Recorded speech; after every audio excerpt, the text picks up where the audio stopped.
দেবীপক্ষের সূচনা হয়ে গেছে। পুজো পুজো গন্ধে মাতোয়ারা চারদিক। এই আবহেই আবারও গুলি চলল শহর কলকাতায়। সোমবার সকালে গার্ডেন রিচ থেকে উদ্ধার যুবকের গুলিবিদ্ধ দেহ। দেহের পাশ থেকে উদ্ধার হয়েছে একটি আগ্নেয়াস্ত্র। ঘটনাটি খুন না আত্মহত্যা? যুবকের কাছে আগ্নেয়াস্ত্র বা কোথা থেকে এলো?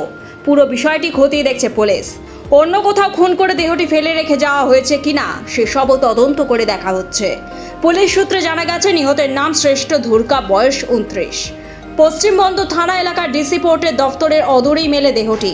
সকাল 9:45 নাগাদ রাস্তার উপর এক যুবককে রক্তাক্ত অবস্থায় পড়ে থাকতে দেখেন স্থানীয়রা। যুবকের দুপায়ের ফাঁকে একটি আগ্নেয়াস্ত্র পড়ে থাকতে দেখা যায়। পাশে পড়েছিল কালো রঙের একটি ব্যাগ, তাতে কিছু কাগজপত্র মিলেছে বলে জানা গেছে। পুলিশ এসে দেহটি ময়না তদন্তে পাঠায়।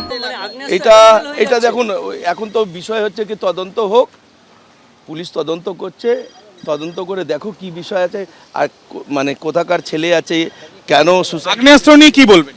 না এটা দেখুন, এইটা তো ভালো না, এটা ভালো না, এটাকে আমরা বিশ্বাস করি না এই ধরনের। আর এই এলাকা এত পিসফুল এরিয়া আছে কলকাতা পোর্টের মধ্যে, আজ পর্যন্ত একটা ছুঁচ ফুটা দেখেও পারিনি। এর আগে মহালয়ার দিনেও চারু মার্কেটের জিমের ভিতরে 2 রাউন্ড গুলি চালিয়ে চম্পট দেয় দুষ্কৃতীরা। আমরা খোঁজ করছি কে বা কারা এসেছিল, তাদের শনাক্ত করার চেষ্টা করা হচ্ছে। ইনভেস্টিগেশনের পরেই আমার বোঝা যাবে, কেননা কেউ স্পষ্ট করে কিছু বলতে পারছেন না। ব্যুরো রিপোর্ট, লটারি সংবাদ।